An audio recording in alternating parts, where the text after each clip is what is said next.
Hello, good evening. मैं मोहित और आज मैं आपको एक छोटा सा कंसेप्ट सिखा रहा हूँ जिसका नाम है मिड पॉइंट थ्योरम। ठीक है, लगभग आप में से लगभग सबको आती भी होगी, अच्छी बात है। नहीं आती है तो आज सीख लेना, बड़ी आसान है और सब कुछ समझ में आएगा अगर ध्यान से देखोगे तो। ठीक है, ये मिड पॉइंट थ्योरम नाइन्थ में भी उतनी यूजफुल है जितनी टेंथ में है। ठीक है, टेंथ में भी अगर आप यूज करोगे तो टेंथ में भी यूज होती है और मैथ में भी, जो नाइन्थ क्लास का मैथ है उसमें भी यूज होती है। अगर आप कंपटीशन में जाओगे तो वहां पे भी मिड पॉइंट थ्योरम का यूज होता है। ठीक है, तो सीखने की कोशिश करना, मैं सब कुछ सिखाऊंगा मिड पॉइंट थ्योरम को कैसे समझेंगे। ठीक है, कुछ आपके अच्छे कंसेप्ट भी क्लियर होंगे यहाँ पे मिड पॉइंट थ्योरम में। सीखना एक बार, देखो मिड पॉइंट थ्योरम क्या कहती है पहले सुनना एक बार, फिर मैं आपको समझाने की कोशिश करता हूँ, सीखने की आप कोशिश करना। ठीक है, मिड पॉइंट थ्योरम क्या कहती है सुनना एक बार। ए बी सी, ये कहती है कि कोई भी दो मिड पॉइंट लिए किन्हीं भी दो साइड पे, जैसे मैंने इन दो साइड पे लिया, आप इन दो साइड पे भी ले सकते थे, आप इन दो साइड पे भी ले सकते थे। ठीक है, मेरे को समझाना है तो इसलिए मैं इजी वे में लेके चल रहा हूँ। ठीक है, मैंने इन दो साइड के ऊपर दो मिड पॉइंट लिए। ठीक है, और ये कहता है अगर मैंने इस मिड पॉइंट को मिला दिया, ठीक है, तो ये मेरे से कह रहा है कि मिड पॉइंट को मिलाने के बाद, सुनते रहना एक बार, ए बी सी, इसको मानता हूं डी, डी की जगह मानता हूं पी, इसको मानता हूं पी, इसको मानता हूं क्यू। ठीक है, अभी तक इतना कह रखा है मिड पॉइंट थ्योरम में, अगर किसी भी दो साइड पे दो मिड पॉइंट है और उसको मैंने एक लाइन से ऐसे डॉट डॉट करके मिला दी, ठीक है, तो मेरे को प्रूफ करना है। क्या है प्रूफ, क्या करना है मेरे को प्रूफ करना है, सुनना ध्यान से, मेरे को प्रूफ करना है कि पी क्यू जो है पैरेलल होगा बीसी के। पहली बात तो ये, ठीक है। दूसरा मेरे को प्रूफ करना है पी क्यू जो होगा 1/2 ऑफ बीसी होगा। बात कंफर्म है क्या? किसी को कोई दिक्कत हो तो? मैंने अभी तक मिड पॉइंट थ्योरम के बारे में क्या बताया कि किन्हीं भी दो साइड के मिड पॉइंट आपको गिवन हो गए, आपको ये चीज प्रूफ करनी है। मिड पॉइंट थ्योरम से हम कह सकते हैं, देखो मिड पॉइंट थ्योरम से हम ये कह सकते हैं कि पी क्यू जो होता है वो बीसी के पैरेलल होता है, और जो पी क्यू जो है वो बीसी का क्या है, हाफ है। जैसे अगर ये 10 सेंटीमीटर तो ये कितना होगा, 5 सेंटीमीटर। अगर ये 20 सेंटीमीटर तो कितना होगा, 10 सेंटीमीटर। बात क्लियर है क्या? ठीक है, अगर ये 5 सेंटीमीटर तो ये कितना होगा, 10 सेंटीमीटर। अगर ये 50 है तो ये कितना होगा, 100। रिवर्स भी तो उतना ही सच है, बात कम है। ठीक है, समझ में आपको आ गया होगा। तो मैं वही कह रहा हूं कि अगर मिड पॉइंट थ्योरम अगर ऐसे है तो ये चीजें होती हैं, पर मेरे को यहाँ पे आपको प्रूफ करके दिखा रहा हूं कि ये चीजें कैसे होती हैं। ठीक है, बात क्लियर है ना? कुछ चीजें मैं एक्स्ट्रा सिखाऊंगा, आप देखते रहना एक बार। ठीक है, मेरे को ये चीज प्रूफ करनी है, ध्यान से देखना। अब मैं लिख रहा हूँ बारीकी से, एक एक चीज लिखता हूँ मैं, मेरे को प्रूफ क्या करना देखना एक बार।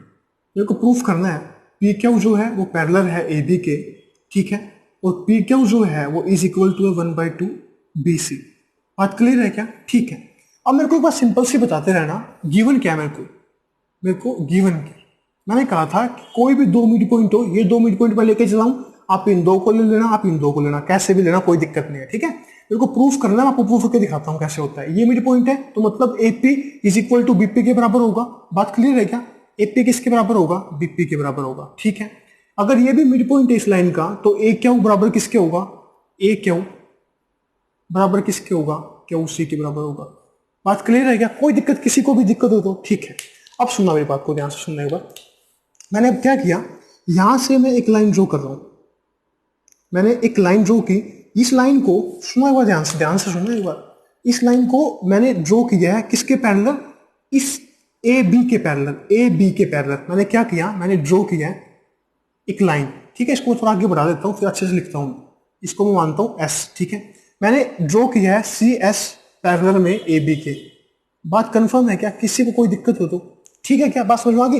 और मैंने इस लाइन को पी क्यू को बिल्कुल सीधा जाके यहाँ पे मिला दिया इस लाइन से। कोई दिक्कत किसी को? ठीक है, अब सीखना एक बार। अब मैं क्या कर रहा हूँ, ध्यान से देखना, मैं इन दो ट्रायंगल को कॉन्ग्रुएंट प्रूफ कर रहा हूँ। क्यों कर रहा हूँ अभी ध्यान से देखना एक बार, समझाता हूँ मैं, सीखो एक बार। मैं देखो, ये एंगल क्या इसके बराबर होगा, नहीं होगा। क्यों? क्योंकि अगर दो लाइन पैरेलल है तो क्या यहाँ पे जेड की शेप नहीं बन रही क्या? देखो बन रही है ना जेड की शेप। ठीक है, तो ये एंगल किसके बराबर होगा, इसके। कौन सा एंगल होता है ये होता है अल्टरनेट एंगल। बात कंफर्म है क्या? ठीक है, और ये बताओ क्या ये एंगल इसके बराबर नहीं होगा? क्यों? ये होता है वर्टिकल अपोजिट एंगल। बात कंफर्म है क्या? ठीक है, और ये जो साइड है क्या इसके बराबर है, गिवन है ये तो, क्योंकि मिड पॉइंट था, ये जो गिवन था ए क्या किसके बराबर है, क्या सी के बराबर। क्या ये पूरी ट्रायंगल और ये पूरी ट्रायंगल दोनों कॉन्ग्रुएंट प्रूफ नहीं होगी? ठीक है, अगर ये कॉन्ग्रुएंट होगी, देखो सुनना ध्यान से, अगर ये पूरी ट्रायंगल और ये ट्रायंगल अगर दोनों कॉन्ग्रुएंट होगी तो क्या मैं लिख सकता हूं, क्या ध्यान से देखना एक बार, क्या मैं लिख सकता हूं क्या, A P is equal to C S. क्यों? इसके सामने का ये साइड, इसके सामने की ये साइड, किससे, सीपी सीटी से। बात क्लियर है क्या? ठीक है, क्या मैं लिख सकता हूं क्या, P Q is equal to Q S. किससे? सीपीसीटी से, सीपीसीटी से, corresponding part of congruent triangle. बात क्लियर है क्या? किसी को कोई दिक्कत हो तो बता दो। बात समझ में आती है ना? ठीक है, मैं इतना टाइम क्यों लगाता हूँ, आसानी से क्यों सिखाता हूँ, बिल्कुल आराम आराम से, क्योंकि मेरे को लगता है कि आपको सब कुछ आना चाहिए, कोई कंसेप्ट रहना नहीं चाहिए आपका। ठीक है, तो मैंने क्या कर दिया कि मैं दोनों को कॉन्ग्रुएंट प्रूफ किया, कॉन्ग्रुएंट प्रूफ करने के बाद मेरे पास ये रिजल्ट निकल गया। बात क्लियर है क्या? कोई दिक्कत नहीं है? ठीक है, अब मेरी बात को ध्यान से सुनते रहना, सुनना एक बार। मैंने क्या प्रूफ किया था? मैंने प्रूफ किया था, सुनना एक बार। मैंने आपको गिवन क्या था मेरे पास? गिवन था मेरे पास एपी किसके बराबर है? सुनना एक बार, एपी किसके बराबर है? बीपी के बराबर। ये गिवन था ना, एपी किसके बीपी के बराबर। ठीक है, और मैंने अभी प्रूफ किया है एपी किसके बराबर है? एपी किसके बराबर है? सीएस के बराबर। एपी बीपी के बराबर, एपी सीएस के बराबर। तो क्या मैं लिख नहीं सकता? क्या मैं लिख नहीं सकता कि बीपी और सीएस भी बराबर है? क्या मैं लिख नहीं सकता बीपी बराबर है सीएस के? बात कंफर्म है क्या? तो मैंने क्या फाइंड आउट कर लिया कि जो ये सीएस है ये किसके बराबर है? बीपी के बराबर। ठीक है क्या? ठीक है, इसका बेनिफिट क्या होगा? देखो बेनिफिट बताता हूँ क्या होगा, सीखना है एक बार। ये पूरी की पूरी ये बताओ, अगर थोड़ा बहुत बेसिक कंसेप्ट आता है तो मेरे को एक बात बताओ, क्या ये पूरी की पूरी एक पैरेललोग्राम बन गई या नहीं बन गई? ठीक है, बन गई क्या? आप कहोगे किससे बन गई, बताओ कैसे बन गई? पैरेललोग्राम में तो आपने आज तक ये पढ़ा हुआ ना कि जिसकी अपोजिट साइड्स क्या होती है? पैरेलल होती हैं, वही पैरेललोग्राम होता है। पर यहाँ पे सुनो, अगर ये पैरेलल है इसके तो मतलब अपोजिट साइड्स पैरेलल होगी। ठीक है, तो ये तो पैरेलल है ही नहीं, तो पैरेललोग्राम कैसे होगा बताओ? पता है क्या? पता है तो अच्छी बात है, अभी मैं सिखाता हूँ। देखो कि पैरेललोग्राम कैसे होगा, सुनो। पैरेललोग्राम के ये कंडीशन तो जरूरी है ही है। साथ में देखो, अगर मान लो, सुनो, लिस्ट पॉसिबिलिटी की बात कर रहा हूं, कम से कम सुनो, अगर मान लो ये साइड इसके पैरेलल गिवन है, ठीक है, इन दो साइड में से ये साइड और ये साइड पैरेलल है, इसके बारे में कुछ भी गिवन नहीं है। अगर मेरे को ये पता हो कि ये साइड पूरी और ये साइड पूरी दोनों इक्वल भी है, अगर मान लो ये 10 सेंटीमीटर तो ये भी 10 सेंटीमीटर है, पैरेलल भी गिवन है, साथ में इनका लेंथ जो है, जिनकी जो लेंथ है वो भी इक्वल है, तो मैं क्या कह सकता हूं कि ये क्या है? एक पैरेललोग्राम है। याद रखना है इस बात को, ठीक है, गांठ बांध लो इस बात को, समझ लेना अच्छे से। ठीक है, तो मैं क्या कह सकता हूँ, ये भी क्या एक पैरेललोग्राम है। ठीक है, तो इसी तरीके से मैं इसको भी कह रहा हूँ कि ये क्या एक पैरेललोग्राम है। देखना एक बार ध्यान से देखना, सब कुछ समझ में आएगा। तो जैसे मैंने अभी क्या किया था कि मैंने कहा था सी एस को मैंने पैरेलल खींचा ए बी के, तो मतलब सी एस इसके पैरेलल होगा, क्योंकि ये भी तो इसी लाइन के हिस्से में आता है। ठीक है, और मैंने अभी प्रूफ किया है कि सी एस किसके बराबर है? बीपी के। पैरेलल भी हो गए, इक्वल भी हो गए, तो पूरी की पूरी ट्रायंगल क्या होगी? पूरी की पूरी क्वाड्रिलेटरल क्या होगी? ये होगी पैरेललोग्राम। बात कंफर्म है क्या? ठीक है, अगर पैरेललोग्राम हो गया तो मैं अब क्या कह सकता हूं कि ये इसके पैरेलल है और ये पूरा का पूरा इसके पैरेलल है। ठीक है, अगर ये पूरा का पूरा पी एस अगर पैरेलल है बी एस के, तो क्या पी क्यू पैरेलल नहीं होगा बी सी के? क्यों? ये तो पूरा है, पूरे का ये हिस्सा ही तो है। बात समझ में आ गई? तो मैं लिख सकता हूं कि पी क्यू किसके पैरेलल है? बी सी के। बात समझ में आ गई ना? मैंने पूरे को पैरेललोग्राम प्रूफ कर दिया, तो मैं क्या कह सकता हूं, सुनो, तो मैं क्या कह सकता हूं कि पी क्यू पैरेलल हो गया बी सी के। तो मेरा पहला तो प्रूफ हो गया, पहला तो मेरा प्रूफ हो गया। ठीक है क्या? ठीक है, पी क्यू पैरेलल है पी सी के। यहाँ पे मैंने ए बी लिखा हुआ है, ए बी नहीं आएगा, यहाँ पे बी सी आएगा। ठीक है, क्योंकि ये बी सी था ना। ठीक है, अब मेरे को दूसरा प्रूफ करना है, P Q is equal to 1/2 B C. सुनना एक बार ध्यान से, सुनो। अब मैं इसको रब कर रहा हूँ, अब देखना मैं जो लिख रहा हूँ आपको समझ में आ रहा नहीं आ रहा, एक बार ध्यान से देखते रहना, देखना एक बार। मैं लिख रहा हूँ, सुनो एक बार, मैं लिख रहा हूँ P Q is equal to Q S is equal to 1/2 B C. देखो क्या मैंने लिखा आपको समझ में आया क्या? ये ठीक है या गलत है? अगर ये ठीक है तो प्रूफ हो गया, और नहीं ठीक है तो मैं समझाता हूँ। अगर समझ में आ गया तो बहुत अच्छी बात है, ना समझ में आया तो मैं समझाता हूँ। देखो मैंने अभी जब दोनों को कॉन्ग्रुएंट प्रूफ किया था तो मैंने आपको बताया था ना कि ये पी क्यू किसके बराबर होगा? क्यू एस के बराबर। क्यों? इस एंगल के सामने ये साइड, इस एंगल के सामने ये साइड, सीपीसीटी से प्रूफ कर दिया था। ठीक है, तो मैंने क्या लिखा? पी क्यू किसके बराबर है? क्यू एस के बराबर। बात क्लियर है ना? ठीक है, और मैंने कहा था अगर ये पूरी पैरेललोग्राम बन गई तो जितना पी एस होगा उतना क्या होगा? बी सी होगा।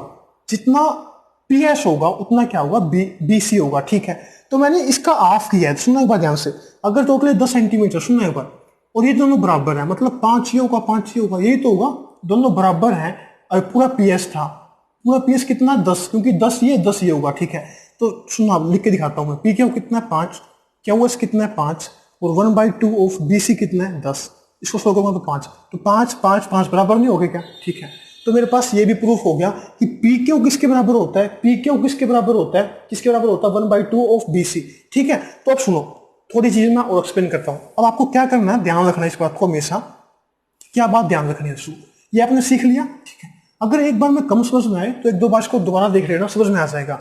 अब क्या ध्यान रखना, सुनो एक बार, जैसे ऐसे दो मिड पॉइंट गिवन हो, ठीक है, और मैं दैट क्या कहूंगा, मैं फिर सुनना ए बी सी, ये मिड पॉइंट गिवन है, ये पी क्यू, तो मेरे को क्या पता चल जाएगा अगर ये मिड पॉइंट है इस ट्रायंगल में, तो मैं कहूंगा कि पी क्यू जो होगा वो पैरेलल है किसके, बीसी के, और पी क्यू जो है is equal to 1/2 of BC, ठीक है। अगर मान लो मेरे पास ऐसे गिवन होता कि यहाँ पे ये मिड पॉइंट है और यहाँ पे एक मिड पॉइंट ये ऐसे गिवन हो, ठीक है, और ये गिवन ना हो, ठीक है, तो मैं क्या कहता फिर, इसको मैं मान लेता हूँ क्यू, तो मैं कहता पी क्यू जो है पैरेलल है किसके, एसी के, किससे, मिड पॉइंट थ्योरम से, ठीक है। मैं बोलता P Q is equal to 1/2 of AC, किससे, मिड पॉइंट थ्योरम से। बात क्लियर है क्या, मिड पॉइंट थ्योरम से। ऐसे ही मैं यहाँ पे भी कर सकता हूँ, ये किसके पैरेलल होगा, इसके, और ये जो होगा हाफ होगा किसका, ए बी का। बात क्लियर है ना, कोई दिक्कत नहीं है, मुश्किल नहीं है, ठीक है। तो मैंने मिड पॉइंट थ्योरम को आपको आसानी से सिखाने की कोशिश की है, और 2-3 कंसेप्ट भी मैंने आपको बताया, पैरेललोग्राम कैसे प्रूफ करना है, कैसे नहीं करना, ये दिखा भी दिया मैंने कि लिस्ट पॉसिबिलिटी क्या रिक्वायरमेंट होती है, ठीक है।